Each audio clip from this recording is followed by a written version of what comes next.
तो सभी भाइयों एवं बहनों को नमस्कार। स्वागत है आपका आपके अपने चैनल सक्सेस जंक्शन एक कदम सफलता की ओर में। मेरा नाम है अतुल शुक्ला और हम लेकर के आ गए हैं आपके लिए मध्य प्रदेश महिला सुपरवाइजर भर्ती 2025 10 मार्च फर्स्ट शिफ्ट का एग्जाम एनालिसिस। आज हमारा वीडियो थोड़ा सा लेट आया है क्योंकि बहुत सारे क्वेश्चन आज हमारे पास में आए हैं। मैथ के भी प्रश्न आ गए हैं हूबहू, रीजनिंग के भी प्रश्न आ गए हैं, टीके वगैरह के काफ़ी प्रश्न हैं। तो आज वीडियो थोड़ा सा लंबा होने वाला है, तो वीडियो को लाइक करके चैनल को सब्सक्राइब कर दीजिए और वीडियो को अंत तक देखना, बहुत फायदा आपको मिलने वाला है। जिन लोगों ने हमारा पिछली 4 शिफ्ट का एग्जाम एनालिसिस देखा होगा, देखो उनको कितना फायदा हुआ है, अभी आपको पता चल जाएगा। ठीक है, तो सारे एग्जाम एनालिसिस को आपको देख करके जाना है। आज से आपका महिला सुपरवाइजर का एग्जाम एनालिसिस स्टार्ट हो रहा है। अभी तक महिला कार्यकर्ता का एग्जाम चल रहा था। ठीक है, तो चलिए शुरू करते हैं भाई। वीडियो को लाइक करके चैनल को सब्सक्राइब कर देना, जिससे कि सारी वीडियो आपके पास में टाइम टू टाइम पहुंचती रहे।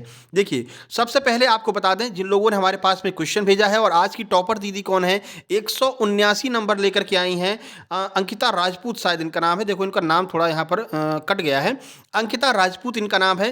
Thank you so much sir, मेरे 179 नंबर आए हैं। उसके बाद में रागिनी गुप्ता जी के 172 आए थे, आपको कल ही बताया था। और ये हमारे पास में भेजा महक वर्मा जी के 156 नंबर आए। सर 10 मार्च को एग्जाम है सर, मेरे 156 नंबर आए हैं। इसीलिए भाई आपको स्क्रीनशॉट भी दिखा देते हैं ना, जैसे कि आपको ये डाउट नहीं रहे कि सर कहीं ऐसा तो नहीं, सर ऐसे ही बोल रहे हैं। ठीक है, तो आप ये सब देख सकते हैं। ठीक है, और ये भी देख सकते हैं कि इन तीनों लोगों ने हमारे सुपर सिलेक्शन नोट्स लिए थे। देख लीजिए तीनों लोगों का आपको यहाँ पर दिखाई दे रहा है। 172 नंबर आरती वर्मा जी ने भी, रागिनी गुप्ता जी ने सुपर सिलेक्शन नोट्स लिए थे। और यहाँ पर भी आपको दिखा रहा है ब्रह्मास्त्र 3 नंबर दिखाई दे रहा है, तो इन्होंने भी सुपर सिलेक्शन नोट्स लिए थे और इनके 156 नंबर आए हैं। ध्यान रखना, ये 156 नंबर महिला सुपरवाइजर के एग्जाम में आए हैं, कार्यकर्ता में नहीं। और महिला सुपरवाइजर में 156 नंबर बहुत होते हैं, ठीक है ना, क्योंकि ये इतना सरल पेपर नहीं आता है महिला सुपरवाइजर का। चलिए अब शुरू करते हैं आज का एग्जाम एनालिसिस। और अगर आप चाहते हैं कि सुपर सिलेक्शन नोट्स आपको भी मिल जाएं, तो इसके लिए क्या करना है आपको आगे बताते हैं। मात्र 199 रुपए में आप सुपर सिलेक्शन नोट्स प्राप्त कर सकते हैं। आपका एग्जाम कल है, परसों है, कोई दिक्कत नहीं है। अगर आप 7 से 8 घंटा मेहनत कर लेते हैं अभी भी, तो अभी भी आप इन नोट्स को कवर करके एग्जाम देने जाइए और आपके भी अच्छे नंबर आएंगे। 150 क्रॉस तो आप कर ही जाएंगे। ठीक है, क्या क्या मिलेगा सर इसमें, जो इतना आप सुपर सिलेक्शन नोट्स कह रहे हैं, इसमें आपको चारों सब्जेक्ट की कंप्लीट थ्योरी मिलेगी। इसके अलावा चारों सब्जेक्ट के 10-10 प्रैक्टिस सेट मिलेंगे। 7 ब्रह्मास्त्र जो मोस्ट इंपोर्टेंट है, 7 ब्रह्मास्त्र आपको मिलेंगे। इसके अलावा आपका पूरा सुपर मैराथन जो हमने करा रखी उसकी पीडीएफ मिलेगी। और जो मोस्ट इंपोर्टेंट टॉपिक्स हैं, जैसे एक्ट हो गया, जैसे पंचवर्षीय योजनाएं हो गई, शारीरिक ज्ञान हो गया, इनके लिए हमने टॉप 100 की वीडियो बनाई है। टॉप 100 क्वेश्चन एक एक टॉपिक के हमने आपको कराए हैं, इसकी भी पीडीएफ आपको साथ में ही मिलने वाली है। तो मात्र 199 रुपए में आप ये सारी पीडीएफ प्राप्त कर सकते हैं। इसके लिए करना क्या होगा सर, कुछ नहीं करना, ये आपको स्कैनर दिखाई दे रहा है, इसी स्कैनर पर आपको 199 रुपए का पेमेंट करना है। इसका स्क्रीनशॉट खींच लीजिए। 199 का पेमेंट करके और उस पेमेंट की रिसिप्ट जो है या फिर स्क्रीनशॉट जो है, वो आप इस व्हाट्सएप नंबर 7052547003 इस नंबर पर आप सेंड कर दीजिएगा। आपको तुरंत की तुरंत पीडीएफ नोट से सेंड कर दिए जाएंगे। ठीक है, एक बार आप लोग डीपी और देख लेना, व्हाट्सएप की डीपी, उस पर टाइमिंग क्या लिखी है। हम टाइम बता देते हैं कि इतने बजे नोट्स सेंड किए गए हैं, अब जो है नोट्स इतने बजे सेंड किए जाएंगे। तो आपको कोई दिक्कत भी नहीं रहेगी, आपको पता चल जाएगा कि हमारे पास में नोट्स कितने बजे तक पहुंच जाएंगे, तो आपको पूछना भी नहीं पड़ेगा। ठीक है, बाकी जो लोग कहते हैं सर डेमो भेज दो, ये भेज दो, वो भेज दो, उसका क्या क्या आएगा, क्या क्या इसमें मिलेगा, तो भाई बता दिया है। बार बार बताने का टाइम ना तो हमारे पास में रहता है और ना टीम के पास में रहता है। ठीक है, तो 2 स्टेप में आप लोग सीधे नोट्स मंगवा सकते हैं। इस पर 199 का पेमेंट कीजिए और उस पेमेंट की स्क्रीनशॉट इस पर भेज दीजिए, तुरंत आपको नोट्स सेंड कर दी जाएंगे। फिर बात करने का कोई मतलब नहीं है कि आप हमसे बात करो, हम आपसे बात करें, वेरीफाई करो, भाई इतना टाइम नहीं रहता है। ठीक है, चलो अब शुरू करते हैं आज का एग्जाम एनालिसिस। देखिए, पोषण एवं स्वास्थ्य से हम शुरुआत करने वाले हैं। बीसीजी की वैक्सीन कब लगाई जाती है, बहुत अच्छे से आपको अभी समझाया था। ठीक है, सेकंड शिफ्ट में शायद ये प्रश्न आया था बीसीजी का वैक्सीन का, आपको अच्छे से समझाया था। इसीलिए हम पूरे प्रश्न के बारे में पूरा डिटेल में आपको जानकारी देते हैं, क्योंकि यहां से प्रश्न अपने डिटेल में से भी सेम टू सेम बन जाते हैं। तो बीसीजी की वैक्सीन जन्म के समय लगाई जाती है। चलिए इस प्रश्न के बारे में डिटेल में आपको जानकारी दे देते हैं। देखिए, बीसीजी हमने कहा था, इसका फुल फॉर्म भी याद रखना।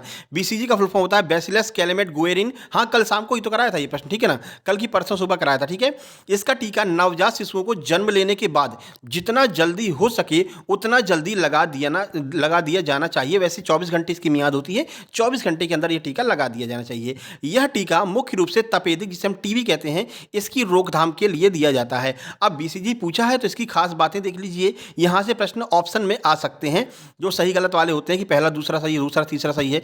देख लीजिए, अस्पताल या किसी अन्य संस्थान में जन्म लेने वाले शिशुओं को जन्म लेने के 24 घंटे के भीतर बीसीजी का टीका लग जाना चाहिए। ठीक है, नहीं लगा रहे हैं तो जबरदस्ती लगवाइए। ठीक है, यह टीका उन शिशुओं को दिया जाता है जिनका किसी ऐसे व्यक्ति से संपर्क में आने का खतरा हो जिसे टीबी हो। ठीक है, तो टीबी से रक्षा करने के लिए, टीबी को ही हम यक्ष्मा कहते हैं, ये भी आपको ध्यान रखना। ठीक है, यह टीका लगाया जाता है। यह टीका 6 साल से कम उम्र के बच्चों को ज़्यादा असरदार होता है। अगर 6 साल से कम उम्र का बालक है उसको यह टीका जरूर लगाइएगा। यह टीका मेनिंजियल और माइलरी टीबी के खिलाफ 50 से 80% तक की यह सुरक्षा देता है। ये दोनों बीमारी आपको याद रखना है। ठीक है ना, आगे बढ़िए। देखिए, टीबी के खिलाफ सुरक्षा टीका लगने के 6 से 8 हफ्तों के बाद शुरू हो जाती है। ध्यान रखना, प्रश्न पूछेगा बीसीजी का टीका कब प्रभावी हो जाता है, तो 6 से 8 सप्ताह के बाद ये प्रभावी हो जाता है। कब तक ये प्रभावी रहता है, तो 10 सालों तक जो है ये आपकी सुरक्षा करता रहता है। इसके बाद में आप बूस्टर डोज लगा सकते हैं। ध्यान रखना, वयस्कों को यह टीका नहीं दिया जाता है। यह प्रश्न भी आगे बनेगा, तो हम जब एग्जाम एनालिसिस कराएंगे तो फिर आपको बताएंगे। देखिए, ये बताया था आपका, देखो आ गया। ठीक है, चलिए भैया, विटामिन से बहुत प्रश्न आ रहे हैं, हम सोच रहे हैं विटामिन की एक छोटी सी वीडियो क्यों ना बना ही दें। ठीक है, तो विटामिन की एक छोटी वीडियो बना देंगे। कल हमने संचार की वीडियो बना दी है, आप लोग जाकर के देख लेना। संचार के 4 से 6 क्वेश्चन तक आ रहे हैं, तो संचार की वीडियो कल 9 मार्च के नाम से हमने डाली है, आप लोग देख लेना कल वाली वीडियो में। ठीक है, चलो विटामिन ए की बात करें। विटामिन ए किस पौधे में पाया जाता है, तो चलिए देख लेते हैं। कमेंट बॉक्स में सबसे पहले आपको कमेंट करके बताना है विटामिन ए का रासायनिक नाम क्या होता है, कितनी बार आपको कराया है, तुरंत कमेंट बॉक्स में कमेंट कर देना। ठीक है, अब चलो देख लेते हैं विटामिन ए के स्रोत क्या क्या हैं। तो विटामिन ए के पौधों की बात अगर हम करते हैं तो ये आपको आम में मिलेगा, पपीता में, स्क्वैश में, गाजर में, शकरकंद में और मक्का। लेकिन जो सफेद किस्म होती है ना मक्का की, उसमें नहीं मिलता। जो पीला वाला मक्का होता है उसमें विटामिन ए मिलता है। ठीक है, विटामिन ए के अन्य स्रोत आपका लाल जो ताड़ का तेल होता है और बिरूती ताल का तेल, इन सब में जो है आपको विटामिन ए पर्याप्त मात्रा में मिलेगा। लेकिन ध्यान रखना, अगर ताड़ के तेल को उबाल देंगे तो ये विटामिन नष्ट हो जाता है। ठीक है, तो आपको यह ध्यान रखना कहाँ कहाँ पर मिलता है। आम, पपीता, गाजर, शकरकंद, इन सब में आपको विटामिन ए मिलता है। 2 क्वेश्चन आपसे पूछ रहे हैं, विटामिन ए का रासायनिक नाम क्या है और विटामिन ए की कमी से कौन सा रोग हो जाता है। 4 से 5 बार आपको करा चुके हैं।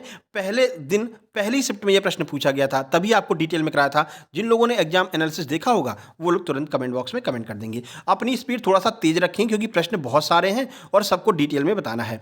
आज आपका पूछा गया था एस्कॉर्बिक एसिड की कमी से कौन सा रोग हो जाता है। विटामिन सी नहीं पूछा, ठीक है ना, नाम नहीं दिया डायरेक्ट। उनने कहा आप देखते हैं विटामिन सी तो बहुत इन लोगों ने पढ़ रखा है, आप पूछेंगे एस्कॉर्बिक एसिड की कमी से कौन सा रोग होता है। आप सबको पता है एस्कॉर्बिक एसिड किस विटामिन का नाम होता है, तो विटामिन सी का ही नाम तो एस्कॉर्बिक एसिड होता है। तो भैया विटामिन सी की कमी से कौन सा रोग होता है, ये भी आपसे पूछ रहे हैं। स्कर्वी नामक रोग हो जाता है विटामिन सी की कमी से। देखिए, विटामिन सी की कमी से परसों कराया था ये एग्जाम, ये जो प्रश्न है परसों कराया था और आज फिर से पूछ लिया है। स्कर्वी नामक रोग होता है, यह एक गंभीर स्थिति है। विटामिन सी की कमी से होने वाले अन्य लक्षण कौन कौन से, ये भी देख लेना। आसानी से चोट लग जाएगी तो खून बहना बंद नहीं होगा, मसूड़ से खून आना, दांतों का हिलना, घाव का ठीक से न भर पाना, थकान, एनीमिया, त्वचा पर लाल छोटे काले धब्बे, जोड़ों और मांसपेशियों में दर्द और पैरों में रैशेज, ये सारी समस्याएं होती हैं विटामिन सी या फिर एस्कॉर्बिक एसिड की कमी से। अब बहुत सारे लोग परेशान हो रहे थे, सर मेरे एग्जाम में, सर उसमें टेस्ट में 120 नंबर आ रहे हैं, 110 नंबर आ रहे हैं। तो मैं बस आपसे यही कहूँगा, अगर आपके इतने कम नंबर आ रहे हैं, आपने तैयारी भी अच्छी खासी कर रखी है लेकिन नंबर आपके कम आ रहे हैं, तो आपको कुछ नहीं करना है। 199 वाली जो है PDF लीजिए, उसमें सारे प्रैक्टिस सेट, सारे ब्रह्मास्त्र और सारी मैराथन, थ्योरी पढ़ने का टाइम नहीं है तो कोई दिक्कत नहीं है, लेकिन ब्रह्मास्त्र, मैराथन, टॉप 100 ये सब आपको कर लेना है। उसके बाद में ये जो आपके नंबर 120 आ रहे हैं ना, यही नंबर आपके 140 पर पहुंच जाएंगे और जब आप एग्जाम देकर बाहर निकलेंगे तो यही नंबर आपके 160, 163, 165 आएंगे। जैसा कि ऊपर आपको एग्जाम्पल दिखाया है, 179, 172, 165, 153 ऐसे लोगों के नंबर आ रहे हैं। ठीक है, तो आप लोग जरूर परचेज कर लेना। चलो, बच्चों को स्तनपान कराने से क्या लाभ होता है, यह प्रश्न आज आपका पूछा गया है। देखो मैं आपको बता दूं, 70% जो पेपर है वो आपकी दिमागी समझ पर पूछा जा रहा है। समझ रहे हैं कैसे, जैसे कि यही पूछा है बच्चों को स्तनपान कराने का क्या लाभ है। अब इसका कोई डायरेक्ट आंसर नहीं दे रहे हैं, वो लोग कैसे देंगे, ये ऑप्शन देंगे कि शिशु को क्या फायदे मिलते हैं। ठीक है, चलिए देख लेते हैं कैसे पूछा गया, तो क्या आप आंसर लगा सकते हैं। स्तनपान कराने से शिशु को कई तरह के फायदे होते हैं, साथ ही इससे माँ को भी कई फायदे होते हैं। अब शिशु के बारे में पूछा तो शिशु के लिए क्या क्या फायदा होता है, आइए देख लेते हैं। स्तनपान करने वाले शिशुओं को दांतों की सड़न की समस्या बहुत कम होती है। क्यों? क्योंकि आपको पता है जो मां का दूध होता है उसमें कैल्शियम की मात्रा अच्छी खासी होती है। ठीक है, तो कैल्शियम अगर पहुंचता है तो दांत अच्छे से बनते हैं बालक के। उसके बाद में स्तनपान करने वाले शिशुओं को बोलने में दिक्कत कम होती है, वो बहुत जल्दी ही बोलना शुरू कर देते हैं। अब आप देख लेना, जो लोग स्तनपान नहीं करते हैं, ऊपर से जिनको दूध पिलाया जाता है, उनको बोलने में आगे चल करके थोड़ी सी समस्या आती है। लेकिन जो माँ का दूध पिए रहते हैं, स्पेशली 6 महीने तक, वो आसानी से बहुत अच्छे से सारा काम करना सीख जाते हैं। स्तनपान करने वाले शिशुओं में अचानक शिशु मृत्यु सिंड्रोम SRVS का खतरा बहुत कम हो जाता है। ठीक है, तो ये भी आपसे पूछा जा सकता है। आगे देखिए, स्तनपान करने वाले शिशुओं को गैस, दूध पिलाने की समस्या और कब्ज बहुत कम होती है। स्तनपान करने वाले शिशुओं को कई तरह की बीमारियों से सुरक्षा मिलती है, जैसे कान का संक्रमण, दस्त, श्वसन संबंधी बीमारियां और एलर्जी। इन सब से स्तनपान करने वाले जो आपके शिशु होते हैं, उनको लाभ मिलता है। तो स्तनपान जरूर कराना चाहिए। ठीक है, आगे बढ़ते हैं। पेलाग्रा रोग पूछ लिया भैया, कितनी बार आपको पेलाग्रा रोग कराया था, ठीक है ना, कि पेलाग्रा रोग किसकी कमी से हो जाता है, कौन से विटामिन की कमी से।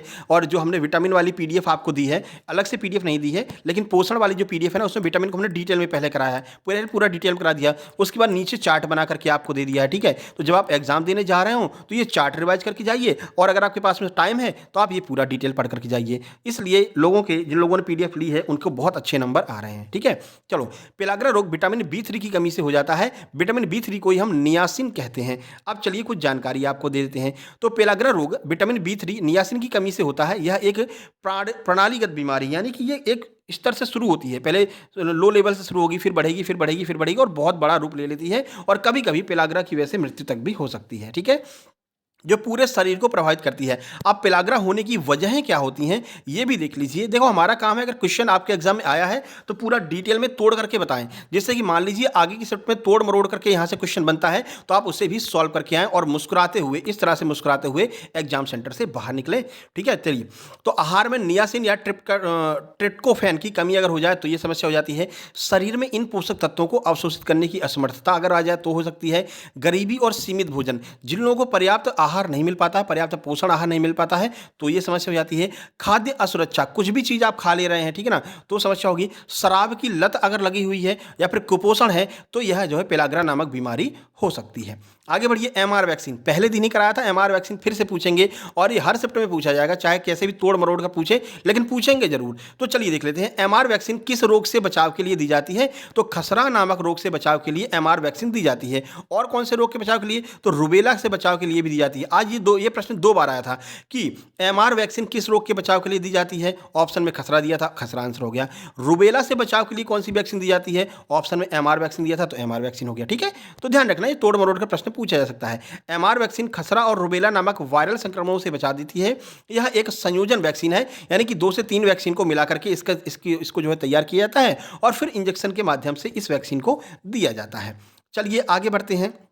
हमारा फेसबुक पेज है सक्सेस जंक्शन के नाम से, इसको भाई जरूर ज्वाइन कर लेना। ठीक है ना, कल हमने जो संचार वाली वो है ना वीडियो बनाई है, उसकी पीडीएफ वहाँ पर डाल दी है, तो आप वहाँ पर देख सकते हैं। इसके अलावा छोटी छोटी जो आपके आर्टिकल्स होते हैं, वो हम वहाँ पर डालते रहते हैं, जैसे पंचवर्षीय योजना हो गई। आज हम एमआर वैक्सीन का डाल चुके हैं उसमें आर्टिकल, ठीक है, और आज जो है 3-4 आर्टिकल और डालने वाले हैं, तो आप लोग उसको सर्च करके ज्वाइन कर लीजिए। वैसे डिस्क्रिप्शन बॉक्स में लिंक दी गई है, वहाँ पर भी आप ज्वाइन कर सकते हैं। ठीक है ना, तो उसको आप लोग ज्वाइन कर लेना। 1.4 के सब्सक्राइबर हैं, सक्सेस जंक्शन नाम है, और सिल्वर प्ले बटन वाला वहां पर फोटो भी लगा हुआ है प्रोफाइल पर, आप लोग फॉलो कर लेना। ठीक है ना भाई, चलिए आगे बढ़ते हैं। हेपेटाइटिस बी, ये देखो फिर से टीका आ गया। तो टीकाकरण की जो पीडीएफ दे रखी, टॉप 100 वाली टीकाकरण की पीडीएफ, आप सब लोग उसको अच्छे से पढ़ करके जाना। ठीक है ना, क्योंकि वहीं से प्रश्न आ रहे हैं, उससे बाहर एक भी प्रश्न नहीं जा रहे हैं। 100 प्रश्न दिए हमने टीकाकरण के, वहीं से सारे टीकाकरण के प्रश्न आ रहे हैं। देखो, हेपेटाइटिस बी टीका लगाने के दुष्प्रभाव क्या है। अगर आपने हेपेटाइटिस बी का टीका लगवा लिया है, तो क्या क्या दुष्प्रभाव देखने को मिल सकते हैं, तो चलिए देख लेते हैं।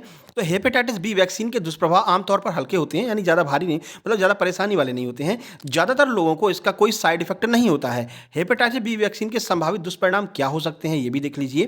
देखो, इंजेक्शन वाली जगह पर दर्द हो सकता है, लालिमा हो सकती है, कोमलता, हल्का बुखार, सिर दर्द, थकान, भूख न लगना, मतली, चिड़चिड़ापन, उनीदापन, ये सारी समस्या हो सकती हैं। लेकिन ज़्यादातर स्थिति में कोई खास गंभीर समस्या नहीं होती है हेपेटाइटिस बी की टीका लगवाने के बाद में।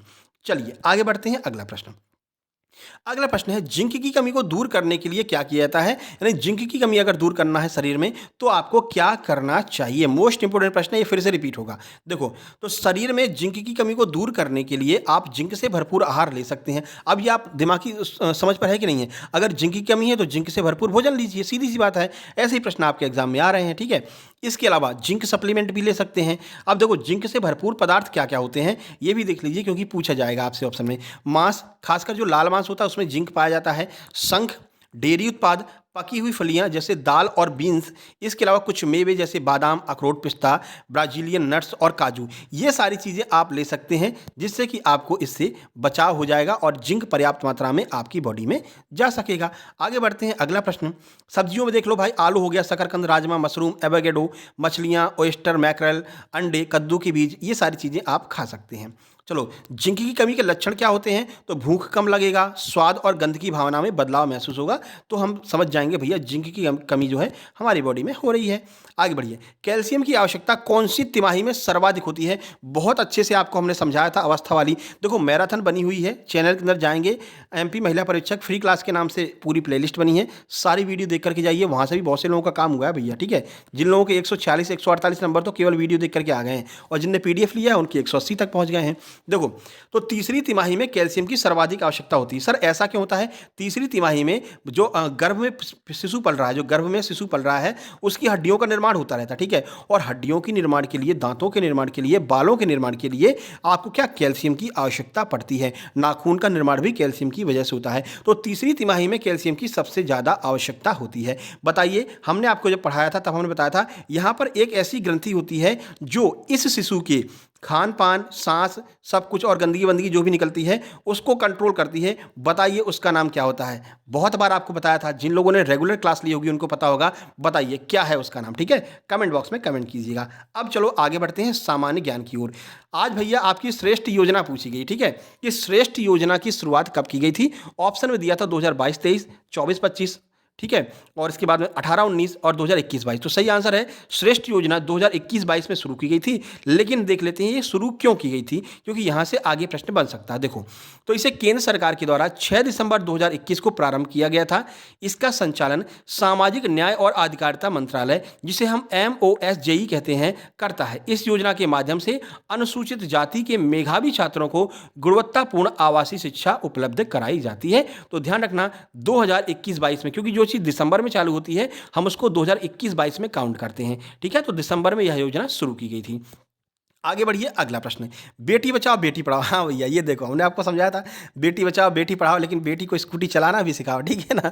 पता चला स्कूटी से ही ठोक देते हैं, ठीक है। तो बेटी बचाओ बेटी पढ़ाओ योजना का उद्देश्य क्या है? अब चलिए पूरी जानकारी आपको देते हैं। केवल उद्देश्य ही नहीं बताएंगे, कब शुरू की गई, कहाँ से शुरू की गई और कैसे शुरू की गई, ये सारी जानकारी आपको देंगे, क्योंकि यहाँ से प्रश्न पूरे महीने भर चलेगा, ठीक है। जब तक आपका एग्जाम नहीं हो जाता ना, यहाँ से प्रश्न बनेगा ही बनेगा। चलो देखो भैया, तो बेटी बचाओ बेटी पढ़ाओ की शुरुआत प्रधानमंत्री ने 22 जनवरी 2015 को पानीपत हरियाणा में की थी। ध्यान रखना कब की, 22 जनवरी 2015, कहाँ से? पानीपत हरियाणा राज्य से की थी, ठीक है। बेटी बचाओ बेटी पढ़ाओ योजना से पूरे जीवन काल में शिशु लिंगानुपात की कमी को नियंत्रित करने और रोकने में मदद मिलती है और महिलाओं के सशक्तिकरण से जुड़े मुद्दों का समाधान होता है। यानी कि ये जो योजना शुरू की गई थी, तो जो अपना लिंगानुपात है वो लिंगानुपात बहुत तेजी से गिर रहा था, इसलिए सरकार ने उस लिंगानुपात को कंट्रोल करने के लिए, लिंगानुपात समझ रहे हैं ना, प्रति 1000 पुरुष पर जितनी महिलाएं होती हैं, इसी को हम लिंगानुपात कहते हैं। आगे में भी प्रश्न बन जाए, कोई भरोसा नहीं है, ठीक है। तो इसी को कंट्रोल करने के लिए ये जो तेजी से गिर रहा था, यह योजना शुरू की गई थी। समझ में आ रहा हो तो कमेंट बॉक्स में हमारा उत्साहवर्धन भी कर दिया करो भैया, क्या जा रहा है, ठीक है ना। और एग्जाम सेंटर से बाहर निकलो तो यहाँ पर जो है एग्जाम सेंटर से बाहर निकलते ही एनालिसिस वाले मिलते हैं आपको, जिन्हें हम प्यार से ब्लैक कोट कमांडो कहते हैं, ठीक है। तो वो जब आपसे पूछेंगे कि हाँ बताओ आज क्या क्या आया एग्जाम में, तो भैया मेरा नाम भी ले देना कि हाँ शुक्ला सर से पढ़ के आए हैं, ठीक है ना। इसमें कुछ कोई बुराई नहीं है, ठीक है, अगर आप नाम ले देंगे, है ना। चलो भैया, अगला प्रश्न, एक्ट के प्रश्न आ गए भैया, अभी तक एक्ट के प्रश्न नहीं आ रहे थे, ठीक है ना। 3 प्रश्न आज एक्ट के आए हैं। एक्ट वाली PDF हमने सबको दे रखी है। हालांकि हम एक कोशिश कर रहे हैं कि जो मेन एक्ट है ना, उनको डिटेल में एक आपको जो है डिटेल में समझा दें, और इसका जो वो है क्या कहते हैं कि एक आर्टिकल बना करके फेसबुक पेज पे डाल देंगे, ठीक है। तो वहाँ पर आप जाकर के देख लेना। देखो, दहेज प्रतिषेध अधिनियम की धारा 5 में क्या बताया गया है, तो दहेज प्रतिषेध अधिनियम की धारा 5 आज पूछी गई थी। चलिए देख लेते हैं। तो दहेज प्रतिषेध अधिनियम 1961 की धारा 5 के मुताबिक दहेज देने या लेने का कोई भी करार शून्य होता है। यानी दहेज देने या लेने से कोई भी समझौता वैध नहीं होता। ऐसा नहीं कि आपने दहेज देने और लेने में समझौता कर लिया कि भैया ऐसा करो, तुम इतना दहेज दे दो, तुम इतना दहेज दे दो, ठीक है ना, अपन मैनेज कर लेंगे, करोगे कोई दिक्कत नहीं है भैया, तुम चाहे मैनेज करो चाहे कुछ करो, दहेज लेते पकड़े गए हो तो तुमको सजा मिलनी ही मिलनी है, ठीक है ना। तो ध्यान रखना, धारा 5 में दहेज देने या लेने का कोई भी करार शून्य होता है। यही आपके ऑप्शन दिया था कि धारा 5 का संबंध इनमें से किससे है, ऑप्शन दिया था दहेज देने या लेने का कोई भी करार शून्य होता है, यही आपका आंसर हो जाएगा। आगे बढ़िए। दिव्यांग जन अधिकार 2016 कब लागू हुआ था? फिर से पूछा है, देखो एक बार इसको पहले भी पूछा था लेकिन सिंपल वे में पूछा था कि दिव्यांग जन अधिकार किसके लिए है, तो हमने कहा था दिव्यांग लोगों के लिए है। आज पूछा है 2016 कब लागू आपका हुआ था, चलिए देख लेते हैं। तो देखो, दिव्यांग जन अधिकार अधिनियम 2016 यानी RPWD एक्ट 19 अप्रैल 2017 से लागू हुआ था। ध्यान रखना, 19 अप्रैल 2017। यह अधिनियम 1995 के विकलांग व्यक्ति अधिनियम की जगह लेता है, ठीक है। पहले 1995 में बना था, तब इसका नाम विकलांग व्यक्ति एक्ट था। बाद में इसकी जगह पर 19 अप्रैल 2017 को दिव्यांग जन अधिकार अधिनियम आया। ये सारे अधिकार अधिनियम जो हैं, जो मेन है, इनका हम एक वीडियो बना करके आपको बता देंगे, ठीक है। और बाकी इसका आर्टिकल हम अपने फेसबुक पेज सक्सेस जंक्शन पर डाल देंगे, सर्च करके भाई ज्वाइन कर लेना। घरेलू हिंसा अधिनियम भी आज आपका पूछा था, लेकिन ये नहीं बता पाए कि उसमें से क्या प्रश्न पूछा था, तो हम क्यों ना घरेलू हिंसा एक्ट को थोड़ा सा समझ लेते हैं। देखो, तो घरेलू हिंसा से महिला संरक्षण अधिनियम 2005 भारत की संसद के द्वारा पारित एक अधिनियम है, जिसका उद्देश्य घरेलू हिंसा से महिलाओं को बचाना है और पीड़ित महिलाओं को विधिक सहायता उपलब्ध कराना है। यह 26 अक्टूबर 2006 को लागू हुआ था। मैं भी आपसे डेट जरूर पूछेंगे, तो डेट आपको ध्यान में रखना है, ठीक है। तो ये आपका घरेलू हिंसा एक्ट भी आया था, इसको भी हम करा देंगे। 4 प्रश्न आज भाई एक्ट के आए थे। खाद्य सुरक्षा अधिनियम कब लागू हुआ था? खाद्य सुरक्षा एक्ट भी आज आपसे पूछ लिया है, तो चलिए देख लेते हैं।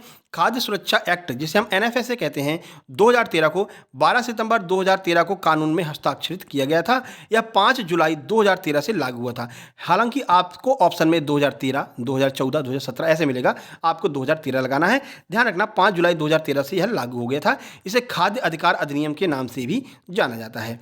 इस अधिनियम के तहत, ये मोस्ट इंपोर्टेंट पॉइंट है, इस अधिनियम के तहत ग्रामीण आबादी के 75% और शहरी आबादी के 50% को सार्वजनिक वितरण प्रणाली के जरिए सब्सिडी वाला खाद्यान्न मिलता है। वही खाद्यान्न सुनते ही है मुस्कान आ गई।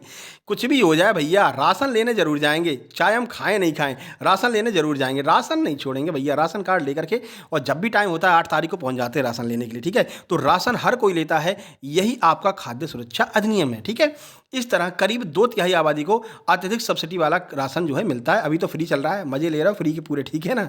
चलो भैया, तो ये प्रश्न आपके सामान्य ज्ञान के आए थे। अब बात कर लेते हैं कंप्यूटर की। तो देखो, कंप्यूटर में आज अंडू की शॉर्टकट की आई थी। अब शॉर्टकट की एक फोटो बना करके हम जो है वहीं फेसबुक पर डाल देंगे, ठीक है। नहीं तो टेलीग्राम चैनल है, सक्सेस जंक्शन लाइव के नाम से टेलीग्राम चैनल है, उसको ज्वाइन कर लेना। नहीं तो हमने व्हाट्सअप ग्रुप बना रखा है, जिसकी लिंक डिस्क्रिप्शन बॉक्स में दी गई, उसको ज्वाइन कर लेना, ठीक है। कुछ भी आप कर लेना, जहां पर भी आपको ये जो है भेज दिया जाएगा।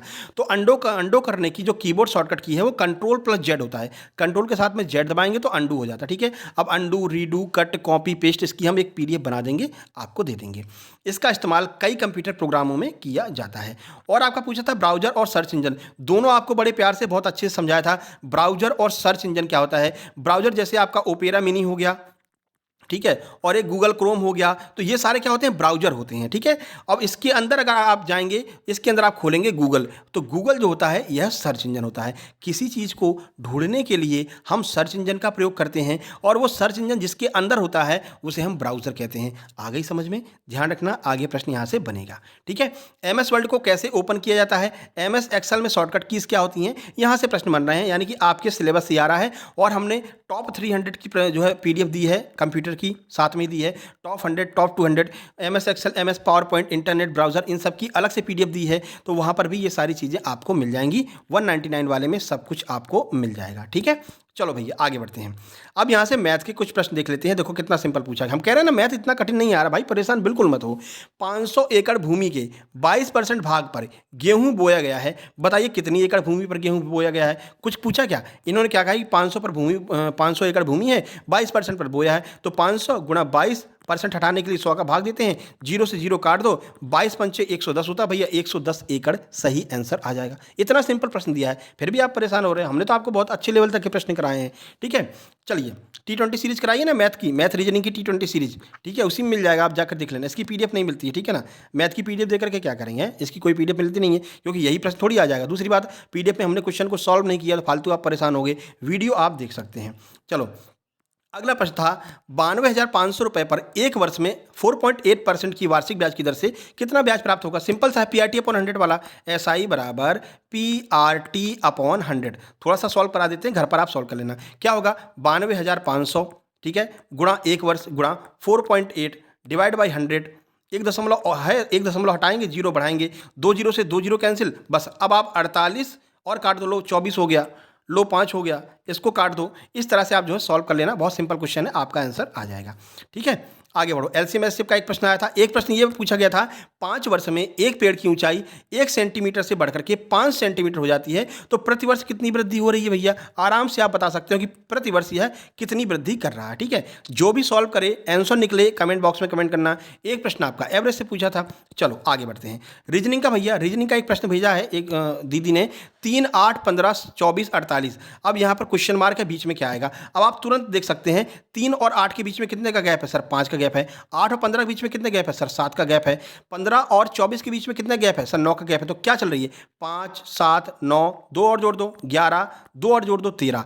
तो जब 24 में 11 जोड़ोगे कितना आ जाएगा, 35 आ जाएगा, और 35 में 11 जोड़ोगे तो 48 आ जाएगा। यानी कि यहाँ पर जो सीरीज चल रही थी वो 5, 7, 9, 11, 13, 15, 17 ऐसी वाली सीरीज चल रही थी। विषम अंक दो दो छोड़ करके आ रहे थे आपके, समझ गए। इसी तरह के प्रश्न आ रहे हैं, बिल्कुल भी घबराना नहीं है, अच्छे से आपकी प्रैक्टिस करा रखी है। कोडिंग डिकोडिंग के 2 प्रश्न हैं। कथन निष्कर्ष वाला भी एक प्रश्न आ गया भैया, कितने प्यार से अच्छे से आपको समझाया था कथन निष्कर्ष का। एक प्रश्न आपका आ गया है, आज से ऐड होने शुरू हो गए। हमने कहा था ना भैया, सुपरवाइजर का जब आप एग्जाम देने जाओगे तो ये लेवल थोड़ा सा अप मिलेगा महिला कार्यकर्ता से। ठीक है, तो इसको शेयर कर देना, ऐसा मत करना इतनी मेहनत आपके लिए कर रहे हैं आप देख करके निकल जाओ, नहीं। इस जो वीडियो है, इस वीडियो को आपको सब तक पहुंचाना है, जितने आपके ग्रुप हों सब ग्रुप को पहुंचाना है। एग्जाम देने जाओ तो वहां पर बताना भी है कि भाई शुक्ला सर हैं, ऐसे ऐसे तैयारी कराते हैं, आबकारी एग्जाम की बेहतरीन तैयारी आपकी कराएंगे, एमपीएसआई एग्जाम की बहुत ही बेहतरीन तैयारी कराएंगे, बिल्कुल निश्चिंत रहिएगा। ठीक है, चलो भैया, बालक विकास एवं देखभाल सीडीपी से कौन कौन से प्रश्न आए थे। नैतिक विकास का सिद्धांत किसने दिया था। आज जो है, आज से वैज्ञानिक वगैरह भी आने लगे, ठीक है, मनोवैज्ञानिक वगैरह। तो कोहलबर्ग के द्वारा नैतिक विकास का सिद्धांत दिया गया था, इसको अच्छे से पढ़ करके जाना। थ्योरी में बाल विकास 2 के नाम से हमने जो पीडीएफ दिया है उसमें ये सारे सिद्धांत वगैरह हैं, आप लोग देख लेना। ठीक है, अब देखिए बच्चों को ओआरएस देने से क्या लाभ होता है। ओआरएस आप जानते हैं ना क्यों दिया जाता है, दस्त वगैरह होता है तो ओआरएस दिया जाता है। चलिए देख लीजिए, तीव्र दस्त के उपचार के लिए भारतीय बाल चिकित्सा एकेडमी आईएपी और भारत सरकार के द्वारा जिंक के साथ ओआरएस की सिफारिश की जाती है। पूरक जिंक दस्त से पीड़ित बच्चों को लाभ पहुंचाता है। ठीक है, तो जब अगर बच्चे को दस्त हो रहे हैं तो ओआरएस का घोल दिया जाता है, उसमें जिंक जो है अच्छी मात्रा में होता है, क्योंकि यह प्रोटीन निर्माण, कोशिका वृद्धि, प्रतिरक्षा कार्य और पानी और इलेक्ट्रोस्टैट के आंतों के परिवहन के लिए एक महत्वपूर्ण स्रोत है। यानी कि इलेक्ट्रोस्टैट वगैरह, पानी वगैरह इनको देता है। हाँ, एक प्रश्न और आया था जिसको लिखना भूल गए हैं, निर्जलीकरण क्या होता है। निर्जलीकरण का अर्थ होता है डिहाइड्रेशन। बाद में भेजा था जब हम बनाए लगे थे तो इन्होंने बाद में एक प्रश्न भेजा था कि सर निर्जलीकरण का भी प्रश्न आया था। हमने कहा चलो कोई दिक्कत नहीं, हम समझा देंगे। तो निर्जलीकरण जिसका अर्थ होता है डिहाइड्रेशन, अगर व्यक्ति के शरीर में, ठीक है, ये व्यक्ति है मुस्कुरा रहा है भैया, ठीक है, इसके शरीर में पानी की कमी हो जाए, ठीक है, मान लीजिए दस्त हो रहे हैं, दस्त में सारा पानी जो है शरीर का निकल गया है, ऐसे में डिहाइड्रेशन यानी पानी की कमी हो जाए तो इसी को हम निर्जलीकरण कहते हैं। और अगर अधिक मात्रा में पानी बाहर निकल जाता है तो मृत्यु तक हो सकती है। इसी को कंट्रोल करने के लिए आप लोग इलेक्ट्रॉल पीते हैं, ओआरएस पीते हैं, ग्लूकोन डी पीते हैं। समझ गए निर्जलीकरण क्या होता है। आगे प्रश्न बने तो सॉल्व करके आना। ठीक है, आगे बढ़िए। आंगनवाड़ी कार्यकर्ता के क्या कार्य हैं। सेम टू सेम रिपीट हुआ है, पहले वाली शिफ्ट में पूछा गया था। आंगनवाड़ी कार्यकर्ता जिसे हम आशा कहते हैं, आशा वाला पूछा गया था। आशा और आंगनवाड़ी कार्यकर्ता ये सब एक ही है, एक ही सेम इनका कार्यकर्ता काम होता है। ठीक है, देखो तो आंगनवाड़ी कार्यकर्ता के मुख्य कार्य कौन कौन से हैं देख लेते हैं। बच्चों का टीकाकरण करना, बच्चों का वजन रिकॉर्ड करना, बच्चों को नियमित स्वास्थ्य जांच कराना, बच्चों को दवा देना, बच्चों को कुपोषण से बचाना, बच्चों को दस्त का इलाज करना, बच्चों को कृमि मुक्त करना, गर्भवती स्तनपान वाली महिलाओं को निगरानी करना, महिलाओं और बच्चों के लिए स्वास्थ्य और चिकित्सा जांच का उपलब्ध कराना, बच्चों को पूरक पोषण देना, ये आंगनवाड़ी जो है कार्यकर्ता के कार्य होते हैं। ये भी आज आपका पूछ लिया है, सेम टू सेम रिपीट हुआ है जो हमने फर्स्ट शिफ्ट में एग्जाम एनालिसिस कराया था। जिनका भैया लास्ट में एग्जाम है, पूरा एग्जाम एनालिसिस देखा करो, एक एक शिफ्ट का एग्जाम एनालिसिस आपको देखना है। ठीक है, बहुत फायदा मिलेगा। समझ लीजिए कम से कम 10 से 12 नंबर आपके ऐड हो जाएंगे अगर आप पूरा एग्जाम एनालिसिस देखते हैं, और ये 10 से 12 ही नंबर वो होंगे जो आपका सिलेक्शन कराएंगे।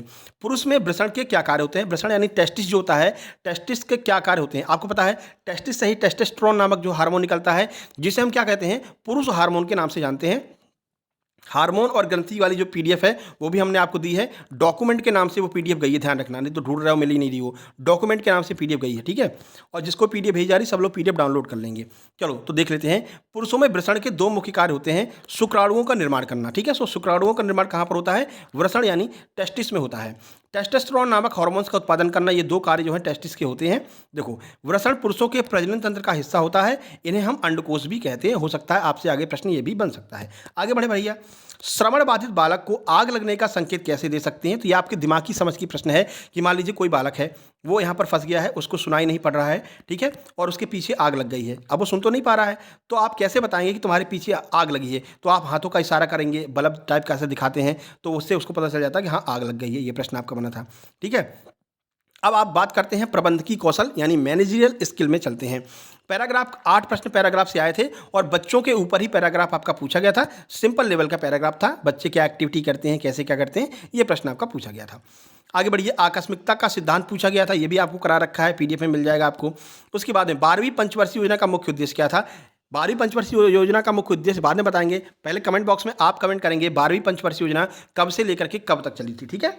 टॉप 100 वाली जो हमने पीडीएफ दी है उसमें इसके बारे में पूरा बता रखा है, कौन सी पंचवर्षीय योजना कब से कब तक चली, क्या उद्देश्य था, क्या क्या उनको लक्ष्य प्राप्ति हुई, ये सारी चीज़ें आपको बता रखी हैं टॉप 100 वाली में। चलो अब पढ़ लेते हैं, कमेंट बॉक्स में कमेंट कर दिया ना, अब आगे बढ़िए। 12वीं पंचवर्षीय योजना के कुछ मुख्य उद्देश्य हैं, जैसे कि उच्च शिक्षा के क्षेत्र में विस्तार करना, समानता और उत्कृष्टता लाना, उच्च शिक्षा की गुणवत्ता में सुधार करना, बुनियादी सुविधाओं में सुधार करना, सामाजिक रूप से वंचित वर्ग के लिए विशेष योजनाएं बनाना, ये 12वीं पंचवर्षीय योजना के कुछ मुख्य उद्देश्य थे। देश की अर्थव्यवस्था में संरचनात्मक बदलाव लाना, देश की अर्थव्यवस्था में चुनौतियों का सामना करने के लिए नई पहल शुरू करना, रोजगार बढ़ाने के लिए सार्वजनिक और निजी समर्थन का संयोजन करना, आत्मनिर्भरता हासिल करने के लिए निर्यात की दरों को बढ़ाना, ये सारे जो है 12वीं पंचवर्षीय योजना के उद्देश्य थे। बाकी पंचवर्षीय योजना की पीडीएफ अच्छे से पढ़ करके जाना, वहाँ से आप प्रश्न बनने ही लगेंगे, ठीक है। बाकी मोबाइल संचार, कल हमने संचार की वीडियो डाली है भाई, सब लोग देख लेना। इसकी पीडीएफ हमने डाल दी है, कहाँ पर? आपके टेलीग्राम चैनल में डाल दी है और व्हाट्सएप ग्रुप में डाल दी है और आपका जो है फेसबुक पर डाल दी है, ठीक है। तो ये जा करके आप यहाँ से भी आप देख सकें, वहाँ से देख लेना, तीनों की लिंक डिस्क्रिप्शन बॉक्स में दी गई है। नेतृत्व के 2 प्रश्न आ रहे हैं, नेतृत्वकर्ता के बारे में आपको अच्छे से समझा रखा है, अब बार बार क्या ही बताना, ठीक है। तो नेतृत्व के 2 प्रश्न आ रहे हैं और आपकी दिमागी समझ पर आ रहे हैं। नीति आयोग के 2 प्रश्न हैं, नीति आयोग के ऊपर हम आर्टिकल बना करके डाल देंगे आज अपने फेसबुक पर, ठीक है। नीति आयोग के 2 प्रश्न आ रहे हैं, 2 से 3 प्रश्न नीति आयोग से आगे भी बनेंगे, ठीक है। इसके ऊपर एक छोटी सी वीडियो भी बना करके डाल देंगे, 10 मिनट की वीडियो डाल देंगे, ठीक है। चलिए, तो ये सारे प्रश्न आज आपके एग्जाम में आए थे, जिनका भी आगे एग्जाम है भैया हाथ जोड़कर विनम्र निवेदन है सभी दीदी लोगों से, ये व्हाट्सएप नंबर है, इस पर आपको अपने प्रश्नों को 1 घंटे के अंदर सेंड कर देना है। हाथ जोड़कर विनम्र निवेदन आपसे कर रहे हैं, ठीक है। ये फेसबुक पेज है, इसको आपको ज्वाइन कर लेना है, सर्च करके लाइक कर दीजिए, शेयर कर दीजिए। चैनल पर पहली बार आए हैं तो सब्सक्राइब करके नोटिफिकेशन बेल दबा लीजिए, और पहले से सब्सक्राइब है तो भैया कुछ मत करना, नहीं अनसब्सक्राइब हो जाएगा, ठीक है, ठीक है। रेड नहीं होना चाहिए, उसको रेड से हटा दो, ठीक है, तो सब्सक्राइब हो जाएगा। सामने घंटी का बटन होगा, उसको दबा लेना, ठीक है। चलिए फिर मिलते हैं नेक्स्ट वीडियो में। सक्सेस जंक्शन लाइव के नाम से टेलीग्राम चैनल है, ज्वाइन कर लेना, ठीक है। और लगातार वीडियो आपके एग्जाम के लास्ट दिन तक आती रहेगी, आप लोग सब्सक्राइब जरूर कर लीजिए, और बीच बीच में छोटी छोटी वीडियो भी हम डालते रहेंगे। हाँ, पीडीएफ के लिए आपको परेशान नहीं होना भैया, एक एक व्यक्ति को पीडीएफ भेजते हैं, कहाँ परेशान हो रहे हैं, हाँ? सबको पीडीएफ भेजेंगे। रात को 12 बजे के बाद हम सोते हैं, 12 बजे तक हम सबकी पीडीएफ भेज देते हैं, ठीक है। कोई अगर रह जाता है तो हम वहाँ पर डीपी लगा देते हैं, भैया इतने बजे से इतने बजे तक लोगों की पीडीएफ भेजी जा चुकी है, इसके बाद में पीडीएफ जो रह गए हैं वो मैसेज कर दीजिए। मान लीजिए आपने बहुत पहले मैसेज कर दिया, आपका मैसेज बहुत नीचे चला गया है, आपने अगर पेमेंट किया है तो एक बार दोबारा से मैसेज कर दो, तो आपका जो मैसेज है वो ऊपर आ जाएगा, ठीक है। कोई समस्या थोड़ी है, लेकिन एक बार मैसेज कर दो। मान लो आज आपकी पीडीएफ नहीं भेज पाए हैं, किसी कारणवश आपकी मैसेज नीचे चला गया, तो दोबारा मैसेज कर देंगे तो वो मैसेज आपका ऊपर आ जाएगा, रात को 12 बजे आपको पीडीएफ मिल जाएगी, ठीक है। तो कोई समस्या नहीं लेना, बिल्कुल भी निश्चिंत रहिए, सबको पीडीएफ भेजी जाती है। थोड़ा सा लेट हो सकता है, लेकिन जो टाइमिंग दी है उस टाइमिंग पर आपको मिल जाएगी। व्हाट्सएप डीपी एक बार जरूर देख लिया कीजिए, बार बार कॉल मत किया कीजिए, इसीलिए मोबाइल हमने बंद कर दिया, ठीक है, क्योंकि दिन भर कॉल आते रहते हैं। दिन भर कॉल रिसीव करेंगे तो आपकी वीडियो कब बनाएंगे, है ना, एनालिसिस कब करेंगे, ठीक है। चलिए फिर मिलते हैं सेकंड शिफ्ट के एग्जाम एनालिसिस में। 5:30 बजे आपका एग्जाम छूटता है, बच्चों को निकलते निकलते 6:30 बज जाता है, क्योंकि कभी कभी क्या है वेरिफिकेशन वगैरह ये सारे सिस्टम 6:30 बज जाता है। फिर बच्चे प्रश्न भेजते हैं 7:30 बजे तक, तो हम जब पीडीएफ बनाते हैं, वीडियो बनाते हैं, हमको बज जाते हैं 8, और 8:30 से 9 बजे के बीच में आपकी सेकंड शिफ्ट की एग्जाम एनालिसिस की वीडियो आ जाती है, ठीक है। चलिए मिलते हैं फिर नेक्स्ट वीडियो में, तब तक के लिए नमस्कार, धन्यवाद।